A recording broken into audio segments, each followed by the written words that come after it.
So today we're going to talk a little bit about managing bias and how this affects us in emergency medicine administration.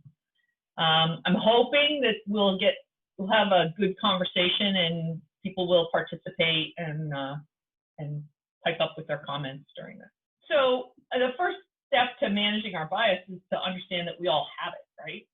Everybody has it. So you guys took the implied association test. Anybody have any thoughts or comments about what they found when they were on that, or what their results were like? Did it surprise anybody?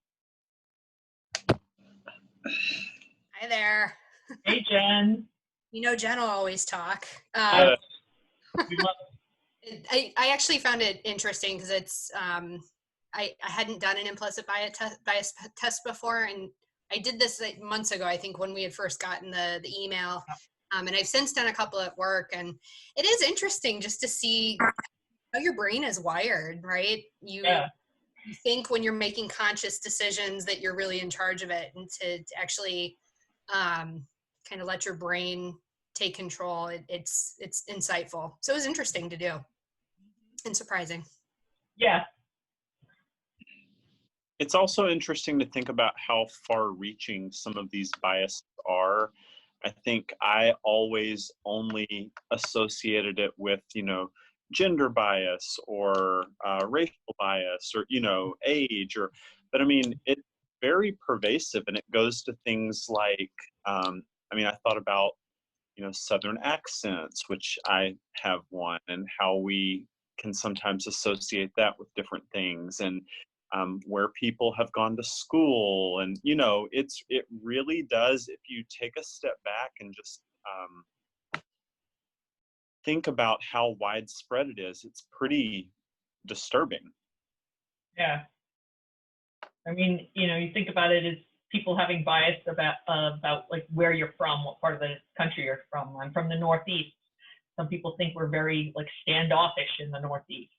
There's just that different bias that, people don't talk to people walking down the street in the Northeast. Well, we do.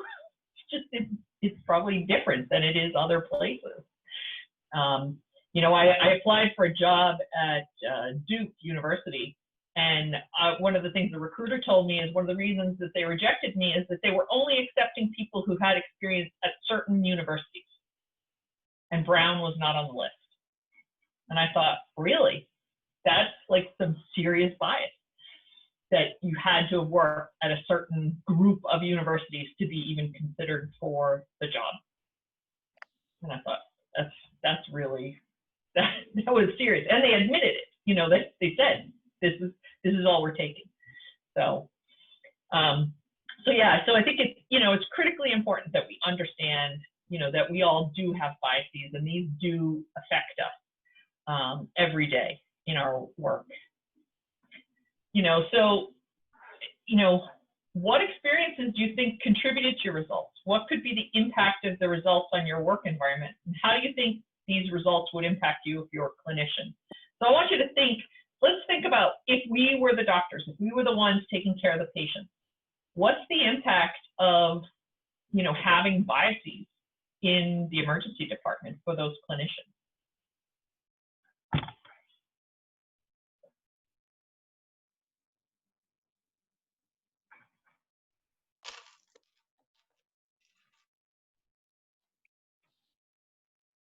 Okay, anybody? I think even in insurance bias, and in assuming that a certain population has insurance, doesn't have insurance, what type of insurance, and where you may be already thinking you're going to refer them to care. I think there are some surprises often around that. Yeah, right. You might look at somebody's zip code and think, oh, well, they live in an affluent or a poor part of town. Does that mean they have insurance? They don't have insurance. And how does that impact the care that you might give them? You're planning to refer them to a clinic when really they have really good insurance, and they should be going to a private clinician instead of the clinic setting.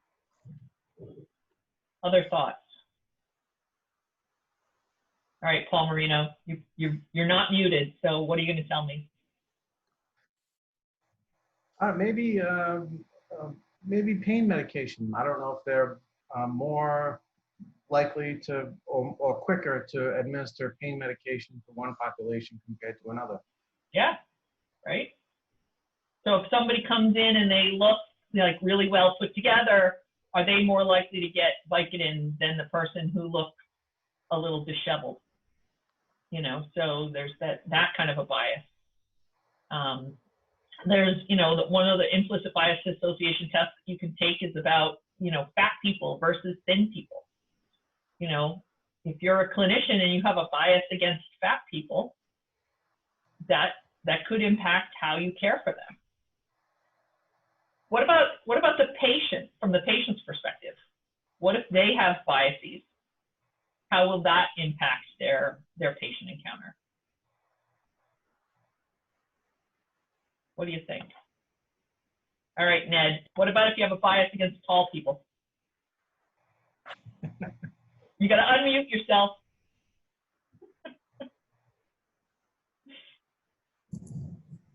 Having been 6'7" for about 45 years, I have an extreme bias against tall people.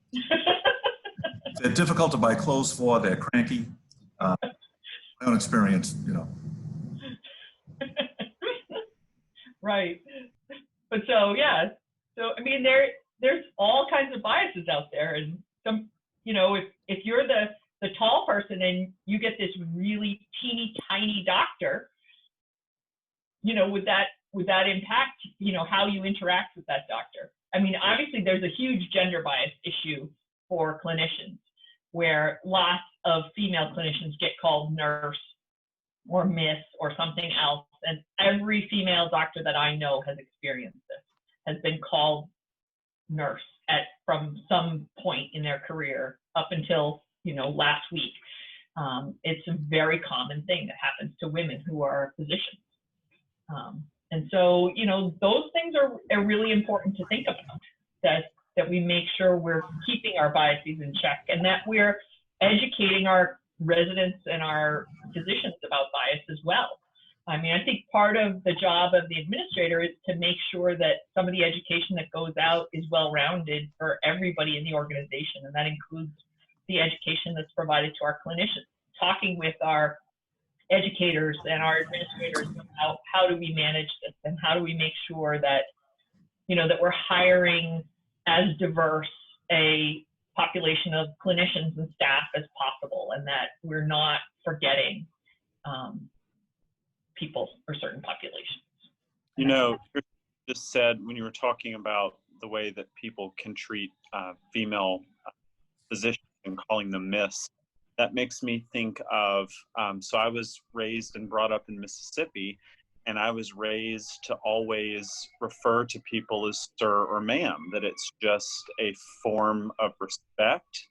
And that is not often the perception in a place like Chicago, and a lot of places, in fact, perceived very negatively.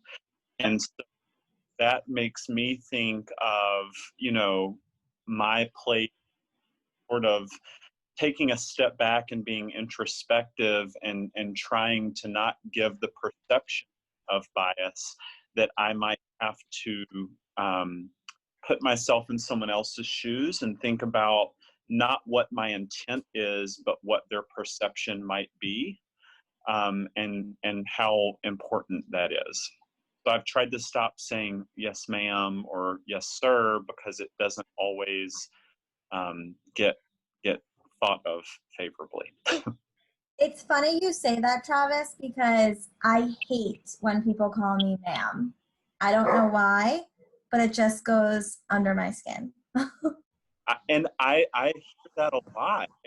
I've had to sort of retrain myself, because that's not what I've ever intended. For me, it's to show respect, but that's my job is not to train myself away and try to, you know, get with it and get time. Well, time out. Hang on one thing here. So this is a topic near and dear to my heart because my father raised me to say sir and ma'am. And I do it to this day, and I do it for the same reason you did, Travis, out of respect. And my father was huge on respect. I grew up in an age when we were disciplined with a capital D if we didn't show respect. There are 4 generations, as many as 4 generations of people in the workforce today, from very young folks to real old folks like me. And I'll use sir and ma'am out of respect and out of conditioning, and I don't mean anything by it except respect. And doesn't diversity and inclusiveness and equity mean that someone has to understand that I came from a different world and I'm just being respectful? Well, but I guess then, so what are you wanting to do? You're wanting for them to accept what your intent is. I mean, it's an interesting point you make. I think the thing I would say is, if I'm being my best self and putting my best foot forward, then I am coming at it not from you need to accept the way I am and what my intent is, but rather I want to present myself and my interactions in the best possible way, not offensive to other people. Right. So I think it's very interesting to hear those 2 perspectives. So Travis's perspective, if we go back to StrengthsFinder, what he's talking about is really kind of using that strength of individualization. And I don't even know if that's in his top 5. It probably isn't. But in individualization, you would want to make sure that you are perceived, you know, in the most positive light by the person, and that you're understanding how they will respond to whatever it is that you put forth. And Ned's perspective is more about discipline and some of the other strengths where you would say, you know, I want to treat everybody the same, and I also want to adhere to the things that I'm used to and that I've grown up with. And for me, you know, saying sir or ma'am is a sign of respect. And so, you know, it's very interesting how different people could see the same issue with different sides of that coin. It's great. Well, okay. So I have a question. What does an 80-year-old woman look like? Everybody give me 1 or 2 words of what an 80-year-old woman looks like. Why? Has a perm and she's got gray hair.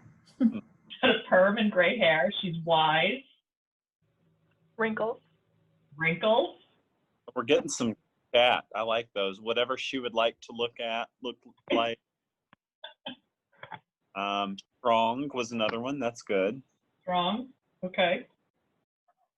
Yeah, I can't see the chat right now, so. I mean, I would say, you know, just to be a little out there, maybe frail is how a lot of people that are 80 might look. Yep. Okay. So there's a couple of images of an 80-year-old female. She's not very frail. Some people might say she's still really sexy. She does have some wrinkles. Her hair's not gray. I don't think that's a perm. Or there's this lady, you know, she's walking with her walker. She's wearing her glasses. She's got gray hair. You know, or there's this lady who, you know, if it weren't for the bun, kind of remind me of my mom who's 80 and plays competitive tennis 4 days a week when she's not in COVID-19 and beats all the women who are like 60 all the time. So, you know, age bias is a huge thing. And, you know, you think about our patients when they come to the emergency department. We have lots of elderly patients. What's the definition of elderly? Anybody who's 65, some people say 62 is elderly, but there's people living to be 100. My grandmother is 102 and she can outwalk a lot of 50-year-olds. So, you know, have to be really careful when we think about, you know, age. And that's one of the huge biases that is out there in, you know, our society, you know, and it's a challenge, you know. Age does come with wisdom and some of those other things that we said, but it also comes with some of those frailties and things that we talked about. So, you know, just really important to think about that particular bias, because I think it impacts all of us. So some of this is from some of the resources that I have at the end of the slides. So in one of the things they talked about kind of 4 domains of bias. They talked about the positive and the negative and the constructive and the destructive, and put them into this 4 square. And I think this is, it's really important. And, there are constructive uses of positive biases, and there are destructive uses of negative biases. So, when we don't even consider interviewing somebody because they don't come from the right institution, to me, that's a pretty negative use. It's not constructive particularly. And that's a, destructive use of negative bias. And that's what we often think about when we think about bias. What about constructive uses of positive bias? Anybody think of kind of any examples of what a constructive use of a positive bias might be? Well, what's wrong with knowing, for example, to continue your instance there, knowing where the absolute best docs come from and looking to recruit from those schools or institutions to make sure that we maintain a very high level of quality, because these programs are palpably better than others might be. Sure. Well, I think that's a really good point. Go ahead, Travis. I think that sort of perpetuates this idea of privilege, and that the best people or best professionals only come from certain programs. And I think it can also be dangerous. I mean, I won't name names, but I can tell you that some of our poorest residents have come from some of the best programs in the nation. So you can't just say, if you went to Harvard, then you are good. Right. That is dangerous. No, that's absolutely correct.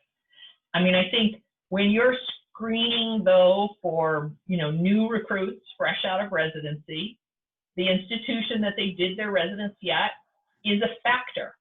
And I think it's relevant that it could be a factor, but it absolutely should not be the only factor. And I think that's where we need to draw that line, is that, okay, so I've got 50 applicants for 2 faculty positions, and 2 of them went to what our chair considered to be a subpar residency program. So then you have to go dig deeper before you decide, do I want to interview this person? Well, where did they go to medical school? That also potentially introduces some bias. Did they go to medical school in Grenada? Well, why? Was it that they weren't afforded the opportunity to go to the best undergraduate school? And so then we have to really think through all of those things as we make those decisions. And so then I think it's really important to dig deep and look. Every residency has their residents, and they could rank them all from 1 to whatever their bottom is. There's a bottom resident at every program. That doesn't mean that person is not a good doctor, but it might mean that they're a problem child, depending. So you have to think about all of these things as multifactorial. So there can be positive ways to use that bias to help us to make decisions, but we need to be aware of it and make sure that we're considering all of the factors that go into making a decision. I think one of the best things that administrators can do, leaders in general can do with regard to this issue, is to make sure that people who they interact with, people who work for them, are self-aware of these biases. Some time ago, Kirsten, you had us attend a thing at the Brown Medical School on just this topic, and there was a test we did on our cell phones that's put out by Harvard, I think, that indicates where one might be biased. That self-awareness is worth its weight in gold. If a rational person is aware of these things, they'll be mindful of them in their interactions. But if they're not aware of them, then they might gloss over the fact that this exists. So that self-awareness is something that we should really, I think, cultivate across folks that that work with us. Right. Absolutely correct. And yeah, I mean, I thought that program was really important. We had Bernie Lopez from Jefferson come up and he is, an expert on diversity and inclusion and bias. If you ever get the opportunity to hear Bernie speak, he's a wonderful speaker. He's a good friend of mine, and I really enjoy having him come and speak. So this is one of the things that he showed in his talk about bias. It's this, this is a very famous picture. So are those two tabletops the same size?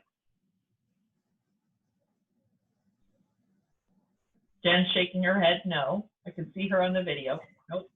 Yes. Well, they actually are. I was going to say yes. Well, you went to the talk too, Kristen. But this is a very famous picture on perspective. And if you were to trace these off and pick them up and lay them on top of each other, they are the same size, and they really don't look it. But it's a very famous picture about perspective. And, I just put it in here to remind you that, we need to have that perspective, and that perspective of, paying attention to how we're looking at things and paying attention to how we're approaching our problems and managing our bias to understand where it's coming from and what's going on. And so I want you to always remember that you need to have some perspective.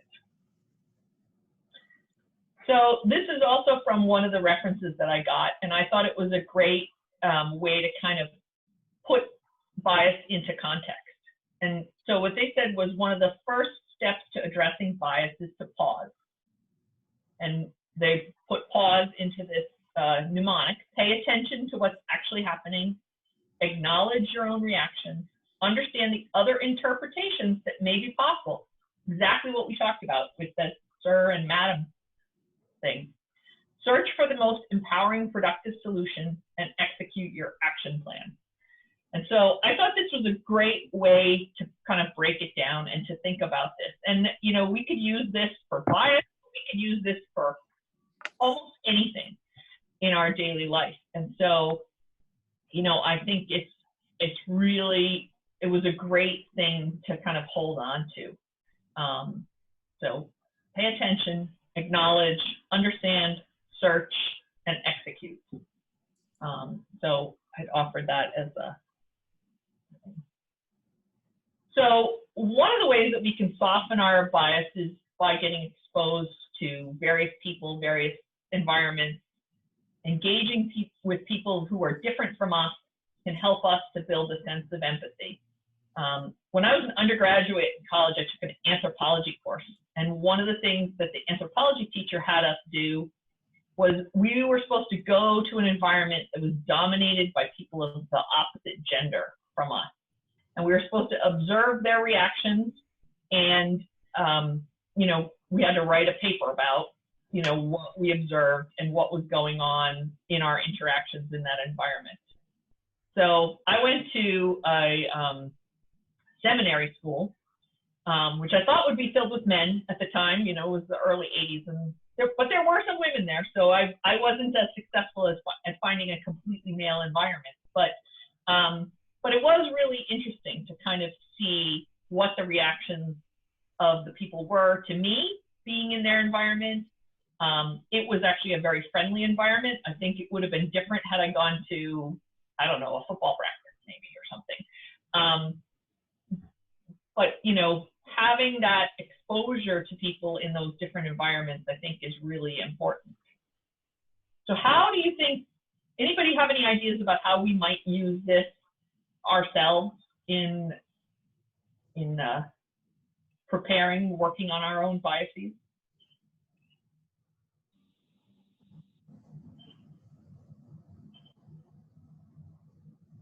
I think sometimes, like gender, race, some of the touchier issues aside, this comes up sometimes with us in our department when we talk about other specialties, right? That there are biases, and we have this perception of doctors in this area are a certain way and administrators tend to be this way. And even in emergency medicine, I tend to think we attract certain personalities, and most of us have very similar personalities. But there are those times when you encounter people and you realize, wait a second, you know, we have a couple of faculty members that they're outliers in terms of their personalities and their perspective, and you know, kind of taking yourself out of that bubble that you're in. And even if it means, you know, going to another specialty and sort of better understanding, okay, why do they approach things a certain way? Are there, you know, biases that are impacting our relationships with them, the way that we're working with them? So I'm always that's one area of healthcare that I've been fascinated with over the years. Is just watching kind of, there's definitely some tension between certain specialties. It's interesting. So. Right. Yeah. So, you know, what do you think of when you think of surgeons? They're probably the ones with some of the biggest stereotypes, right? I mean, I could think of a few things, you know, aloof, jerks, yeah, right. You know, don't have good bedside manner, curt, you know, all of those things. But I can tell you, there's a chief medical officer at one of the institutions that that works with Brown, and he's amazing, and he's a surgeon, and he is incredibly personable, incredibly down to earth. You know, really not what you think of when you think of a surgeon. He's just one of the nicest people that I've encountered. Definitely not your typical surgeon. There are some other surgeons in the group who fit their stereotype a little bit more, but, you know, but yeah, so, you know, maybe if you have a bias against surgeons, you know, going to surgery grand rounds and sitting and listening, or, you know, interacting with them might help to understand, you know, understanding their perspective, where they're coming from. You know, what is it in their background that is causing them to think in a certain way, or act in a certain way, or do something in a certain way. So, you know, that's another option. I think one of the things that I've had to think more about, at least in my professional domain, is, and I'm not an elderly person. I'm sort of, you know, in that middle range wise. But I have had difficulty understanding and resonating with the Gen Zers of the world. You know, the that newer age bracket, and how they look at the world and how they prioritize things. And you know, we certainly see that as we're staffing our departments and hiring different people and trying to create a diverse team. And so I think it's important, though, in the you know, in the frame of being diverse, to really try to understand where they're coming from, and some of the benefits of maybe a little more work-life balance, and some of the positive attributes, you know, you might not otherwise resonate with. Well, I think in this time of COVID, we're really seeing some interesting things. You know, a lot of those Gen Zers are some of the best at working at home. You know, whereas for the baby boomers, and, you know, some of us, it's a little bit more difficult to work from home, right? You know, we tend to get distracted, but the Gen Zers seem to have, like, not a lot of problem with it. My kids have been doing it now for months. You know, they did it way before us because they live on the West Coast, you know, and so they're like, yeah, this is cool, it works, you know. But the more traditional approach of being physically in the office, you know, that's harder for some of the more established folks. Yeah, what are the other kind of things that we should be thinking about in terms of the role of the EM administrator and bias or stereotypes or Certainly all comes into play as you're hiring people, and the way that you resonate with certain people instead of others, and what's sort of behind that, and why are you, personality wise attracted to some people and not others, and what, unconscious biases do you have that might be contributing to that, and what are you missing in other people because of some of that? I mean, I think this, if you take a step back, I think it really plays a bigger role than I understood. Yeah, so there was a really famous study that was done, or an action that was taken years ago. They realized that the Philharmonic orchestras of the country were filled primarily with men. There were very, very few women in these Philharmonic orchestras. And so they changed the audition process. The participants were given a number, and they were auditioned behind a screen. So the people listening to the auditions could not see the person who was auditioning. And immediately, the numbers of women in those orchestras climbed, and climbed substantially. So when I was a kid, I remember my mother going to audition for the Rhode Island Philharmonic. And I don't know, it was on a Saturday, for whatever reason, I went with her. Or she was, and maybe it wasn't her initial audition night, but maybe it was her audition for to move up a chair or something. And I remember going, and she walked into this room, and there was this big black draped screen, and the people who were listening to her were on the other side. And so, I really saw that in work. Now, it's much more difficult for us to do that for, roles that we have, because you need to talk to people, you need to, sit with them, you're going to see them. So we're not auditioning them for just purely their skill as a musician. But it's important to think about when you're looking at people's resumes and CVs, the famous ones where they've taken the same resume CV and they've changed the name to male name or a female name, and people say that the male is more qualified for the position. Well, that's not always true, and so, but thinking about, the language that people use, the research has also shown that women use different kinds of language on their resume or their CV than men do. And they tend to focus less on their accomplishments, and, they won't apply for jobs that are a stretch for them.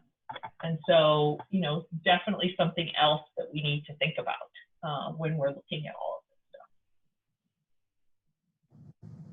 What do other people think?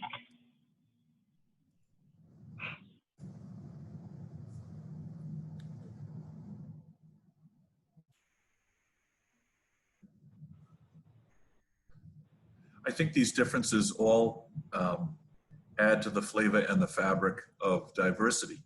And what's important is in some way to be able to draw a line between diversity, which is to be prized, and divisiveness, which is to not.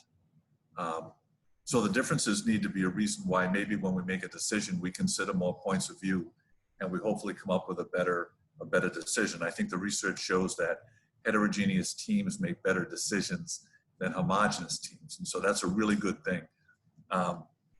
It's just that we can't become, these things can't be used to divide or to become divisive, because then we can't get to that good decision or that better decision. Yeah. I think, I didn't realize that all of the things going on in the world were going to be going on when I was giving this talk. And, I think it's really important for us to think about that whole concept of diversity. There was a discussion on the AAAEM listserv this week about, did anybody have a faculty member in their group who was assigned to work on diversity issues? And I think, it's really important that we do that. SAM just issued a billboard that they posted up near O'Hare Airport, which talks about racism being a public health crisis. You know, and I think it's really important that as leaders of the organizations that we step up and we say, yes, diversity is an important issue for all of us to address. We need to strive to have a diverse enough faculty so that we have people who look like the patients that we serve in our communities, and that's really important. And it's not easy. You know, I mean, some of the institutions that have done a really good job, Emory has a very diverse faculty population, but they are also in, Atlanta, where it's a little bit easier to attract African-American physicians, because there is kind of a core population of African-Americans in the community. And we tried at Brown to recruit people of color. You know, we had one that we recruited, and she was from Brooklyn, and she left after a couple of years. And one of the biggest reasons that she cited that she left is she was not able to find a community of young professionals. You know, she wasn't able to find people to date specifically. When she came, she was married and she got divorced while she was at Brown. And, that was one of the reasons that she cited for leaving, is that she wasn't able to find a comfortable community for her in Providence. At the time, Providence was very non-diverse in the professional circles. But, thinking about how do we support that person? How do we make sure that we as a department, we as a specialty, are coming up with ways to support people who are, diverse, people who are of color, people who have, other diverse characteristics, whatever that may be. And so advocating for, does your department have somebody who's focusing their efforts on diversity issues is another important thing that we can do as emergency medicine administrators. I think also we have a role in ensuring that in our departments are fair and equitable and across the board, and that they're losers. And so, I mean, there are specific tactical things that really we're the most equipped to do. And I mean, we do that a lot here, where at least once a year we're reviewing all the salaries to ensure that from, gender and national origin and, at all angles, that we're paying fairly across the board. Yeah, exactly. That's a huge area that as administrators we need to contribute to, is making sure that our compensation is equitable for everyone, and that we aren't discriminating against women or people of color, or people of different sexual orientations, or whatever it may be. Some of that stuff is kind of obvious, and some of it is a little bit less obvious. Yeah, it's easy for nurses and APPs and residents because they're paid on scales. All PGY1s are the same salary. At our institution, APPs are paid based on years of experience and their practice domain, so it's very standardized. It gets a lot trickier when you start thinking about physicians, especially as they administrative roles and stipends, and how are you valuing those stipends, and it has to be constantly reviewed. Right, different amounts of clinical hours, different amounts of contribution margin that they might be earning. Somebody who's working a lot of clinical hours is going to be earning more money for the department because they're going to bill for more patients. And do you take that into consideration?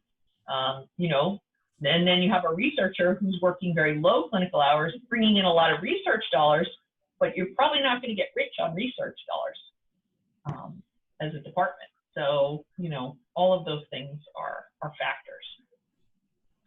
So these are the three references that I used. When I went to the AAMC annual meeting a couple of years ago, I had the pleasure of seeing Mazarin Banaji give a really, really good talk on blind spots and hidden biases, and her book is really good. So, I offer these up to you as things you might want to look into at some point. So that finishes my slides. And, I hope this conversation was helpful.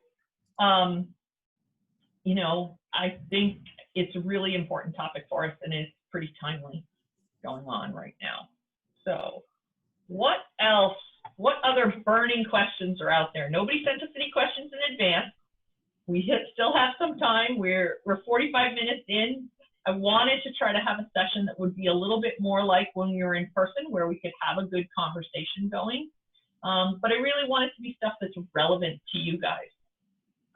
Either relevant to what's going on in your world right now, if there's ways for us to kind of think about some of the challenges that people are facing during this COVID thing. You know, we all know that volumes have declined pretty much everywhere. I'm not working, so I don't even know whether they're coming back up yet or not at different places. But finally we had a 260 volume day for us, which is still lower for a Monday. Our Mondays are more 280, but I mean, 260 is an average day over the course of a 7-day week. So that's, you know, our previous Mondays were 200, 205. Huge increase for us. yeah. I think one question that I have that, you know, going through this program and having this experience meeting people in this group, there's a diversity of years in emergency medicine, years in healthcare. You know, for me, I think I'm feeling it. My team is feeling it, my entire department. And I know everyone I've talked to in AAAEM is feeling it in varying degrees, but we're in such a transitional period right now, and we're not sure. COVID has, you know, exposed a lot of things. We've had positions eliminated in our department, and you know, the School of Medicine just went, oh, you don't really need that. And so just kind of seeing where the priorities lie and the upheaval that we're facing. But it's interesting for me because you know, when I was at the last retreat last year in Puerto Rico, there was that discussion from SUMA in Ohio, and it got to be kind of a heated discussion, right, about the future of academic emergency medicine. Are we going to see more of these, you know, private groups coming in and staffing departments, and how is that going to impact academic departments? So I'm kind of curious in, you know, having that discussion, because I think it does kind of couple with what we're dealing with COVID right now. It's just, you know, a lot of questions about how we're going to staff our departments and what academic medicine actually looks like. I think the one thing I will say, you know, the financial impact of COVID has been huge on these private groups, of course. And I would postulate that something like this will even increase pressure to have quote unquote cheap labor, i.e. residents, in some of these areas to subsidize their staffing models, right? So especially in areas where they have single coverage, which a lot of times in these community hospitals they do, I can see a scenario where this becomes very attractive, especially when it's coupled with the loosening of standards by our RRC. And so, yeah, I mean, I think it's going to be concerning for sure. I don't know if anyone else has thoughts. Yeah, I was talking to one of the Brown EM researchers earlier today, because she and I are working on a paper together, and you know, she was saying that the research world was pretty much turned upside down. You know, they had certain research studies that they couldn't do at all, you know, like industry-sponsored pharmaceutical research, but they did get some opportunities to do some COVID research. So that actually opened up an opportunity for them. And then they had some other stuff that was, you know, into kind of the quantitative phase where the subjects had all been recruited and they were working on, you know, the analysis and that stuff. But I think, you know, we may see kind of a shift as, you know, if patient volumes don't recover, but as people look at this and they say, okay, well, you know, do we need to do that anymore? Or do we do that in a different way, you know, and as people start to work from home more, you know, how do we function in our environments with, you know, different kinds of things? But I think, you know, how you staff that department may very well look different. you know, as you try to squeeze every penny out of every patient visit. Curious for other people's thoughts in response to Jen's question.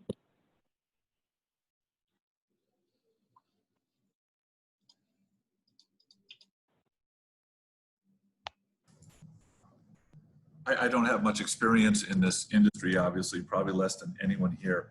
But it's interesting. I think COVID will come and go, but the impact that technology will have on this industry will be lasting.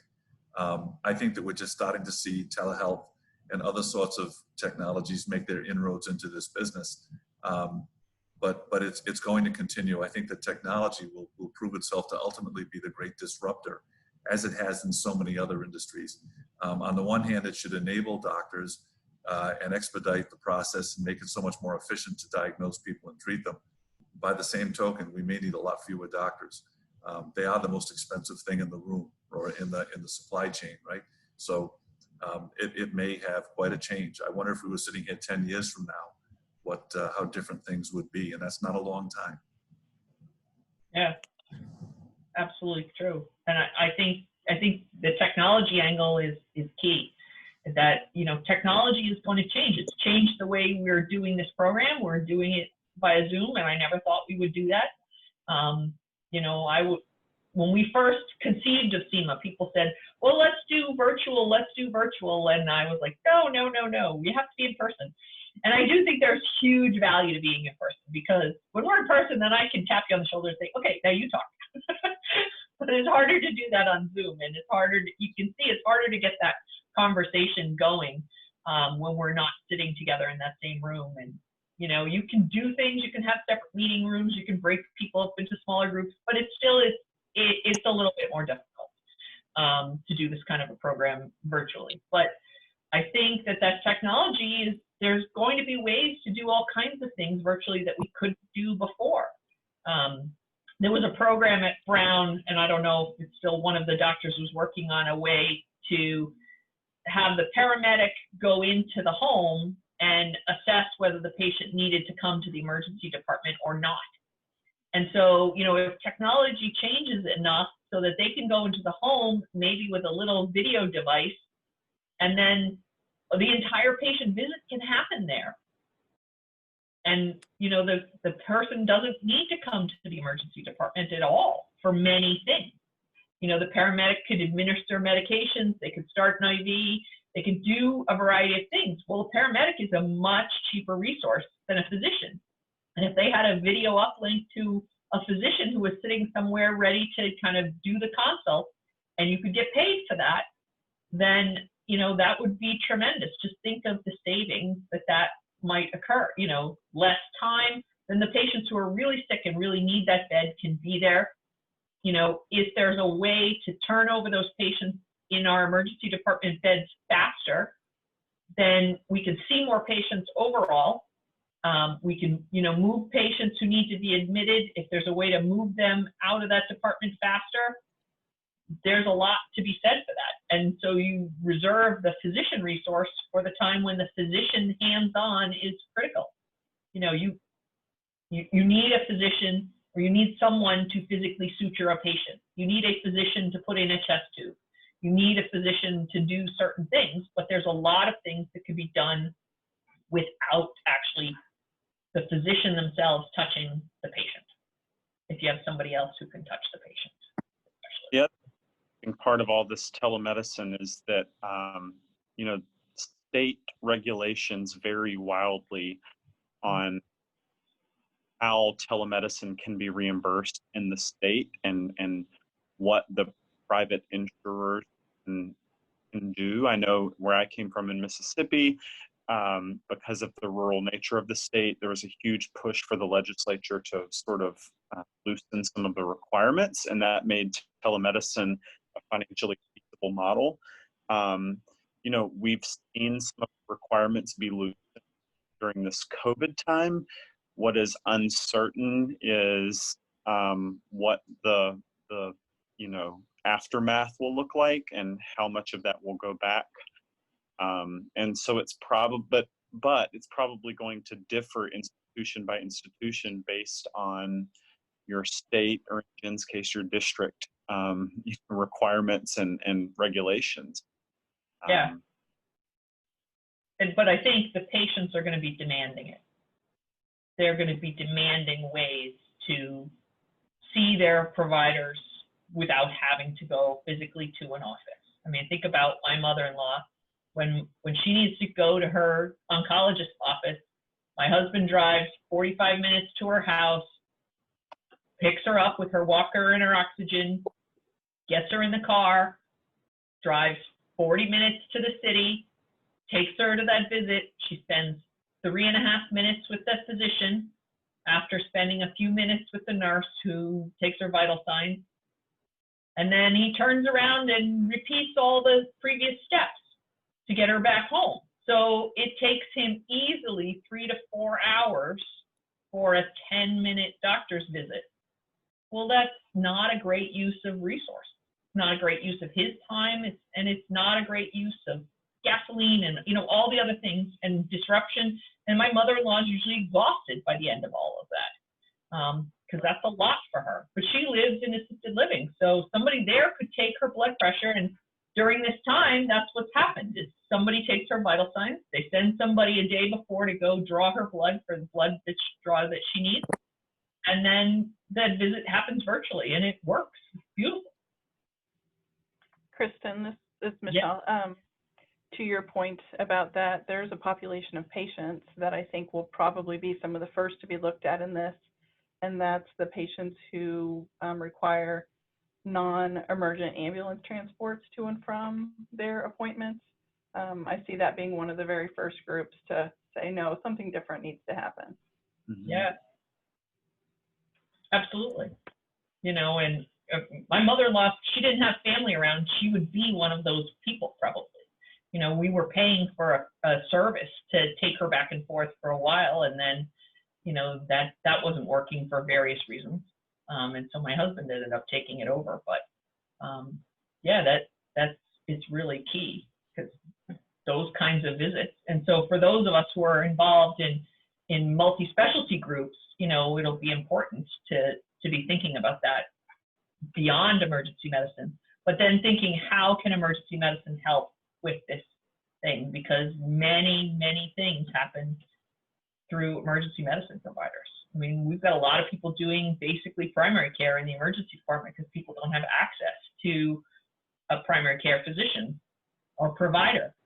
Well, if we could do that through telehealth, that will be tremendous. I think that there's also a huge potential for, research to come out of this. And that will be a means for academics to remain strong. The more research that we have our folks doing, the more that they maintain their academic viability. I think that's something too that I'm really fascinated by during this time. Right now, even with our volumes down, when you talk to our providers, and I'm sure, again, everyone's probably having the same experience, they don't feel like they're, leisurely walking through the department. They're exhausted. They're donning and doffing and having these additional sort of safety measures they're having to take. So even if they're seeing fewer patients, just the labor of having an N95 on for an entire shift is exhausting.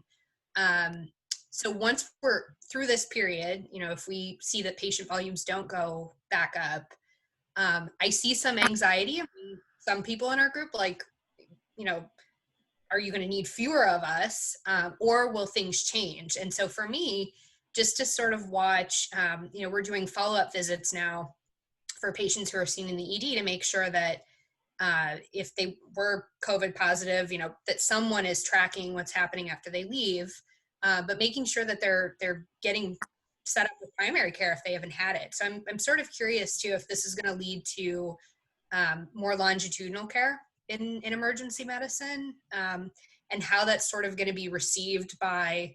I mean, we already have, it happens with our physicians. It definitely happens with our residents and our APPs, where they complain that they work in a level 1 trauma center, but they have to compete with trauma.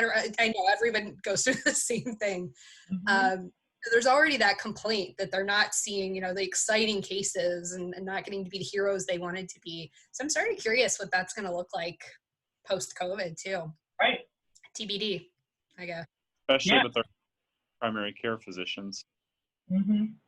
Yeah, but so if you think about it, maybe you staff your department differently. Maybe instead of doing an 8 or a 9-hour shift in the critical care area, those get broken up into 4 hours. And so you do 4 hours in the critical care area, and then you do 4 hours of a telehealth shift, so that you can preserve people's, you know, physicality aspects of their shifts. You know, I think there's probably 1,000 ways to slice and dice it, and to think of different ways that you could staff your department where you could preserve people. You know, because if we're in a world where they're having to wear all of this PPE when they're, you know, seeing patients, and that becomes more of the new reality, then you will have to think about, okay, how do you do that and not have them be completely exhausted? You know, it's like when they had to do the training at our institution in case we had an Ebola patient. You know, that was exhausting. And, you know, we made the case to the institution that we couldn't do this while we were on shift. There was no possible way. And so we developed a call system and a way for the hospital to pay for it if somebody got called in to see an Ebola patient, because the donning and doffing for that is intense. And, you know, we only had one patient that we had suspected. Patient was not Ebola positive, but, you know, we had to treat them as if they were. But that one clinician came in and spent 4, 5, 6 hours, you know, caring for that one patient alone. Well, you know, that's really expensive way to do this, right? So thinking about, you know, how do we manage in an era of greater levels of infectious disease, and how does that change medicine practice, and how does that change how we have to educate our residents? You know, do we have to reset expectations for them that, you know, different aspects of medicine are now going to become really part of emergency medicine?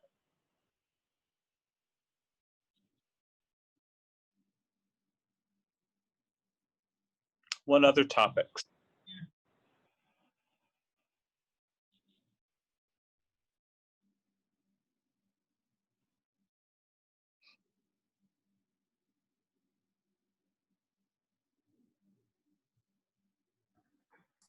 All right.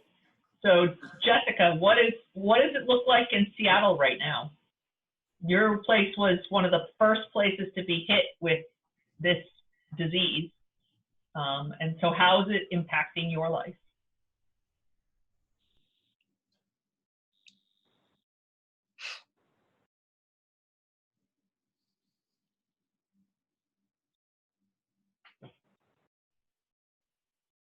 There she is. I can't hear you.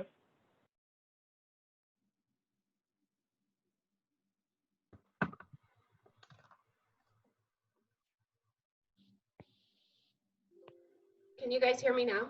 Yes. Okay, sorry, I'm having trouble with my audio visual. That's okay. Anyway, yeah, it's been challenging. Yeah, we were some of the first cases, and I think we could have used that opportunity to really be leaders in the field, but we are a state institution, and so I think we were a little slower to react. And in fact, we haven't fully recognized the financial challenges due to COVID. Our governor made us promise to not furlough until mid-May. So we're now kind of doing this late response to the financial impact that happened in March. So it's been really crazy. It's been hectic. And I think we could have seized an opportunity to be a leader. And I don't know that we actually did that. So that's a little disappointing. But like everyone, we're trying to just do the best we can. In addition to that, we had some, active protesting, and we're dealing with that. We've had the CHOP zone. I don't know if anybody has read about that, but there were some shootings there over the weekend, and none of the medics were allowed in. So patients were transported in personal vehicles to our county hospital, which we run. So that in itself was challenging. So it just feels like one challenge after another, and we just can't seem to get caught up. Yeah. So.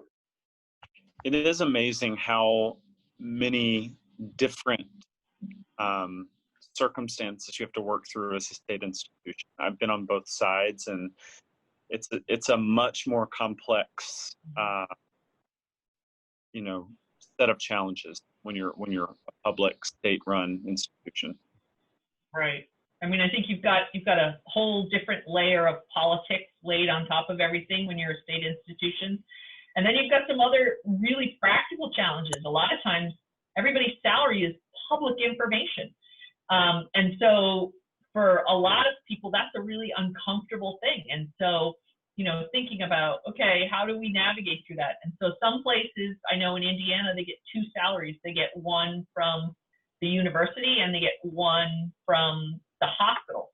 And so the university is the state salary and that's published, but the hospital's not. So you don't have access to that full information. So that's and I don't know if they do that because of the transparency laws, but I know that that's one of the things that they do. So it's kind of interesting to see how things work in different places. Yeah.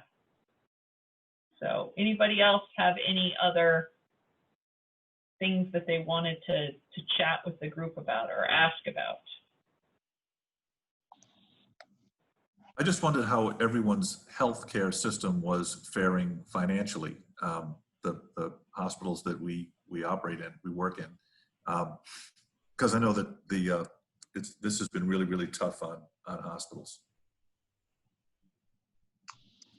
I can tell you that forecasting a fiscal year loss of somewhere between $200 and $350 million across the hospital system.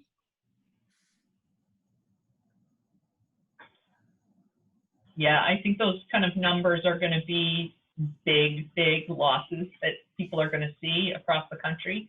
And it'll be interesting to see how we get out to the other side of this. Does the government just print more money? That was one suggestion that I heard. It's just, just hand out money and don't ask for it back and just print more money.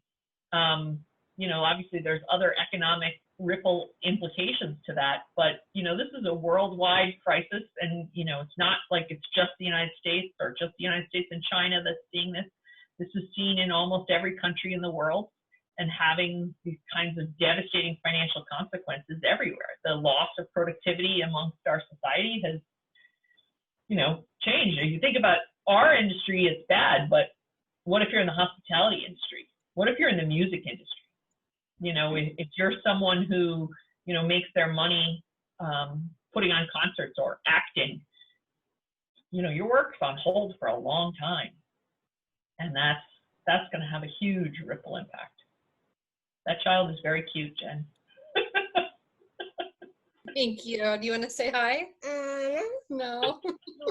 He's just happy that you guys had the retreat in Puerto Rico and he got to go. That was the highlight of his 3-year-old life at the time. Yep. Well, so speaking of Puerto Rico, the next retreat is so far still planned for Puerto Rico. And as participants in this year's class, you are all invited to attend the CAEMA sessions, assuming that we have them in person.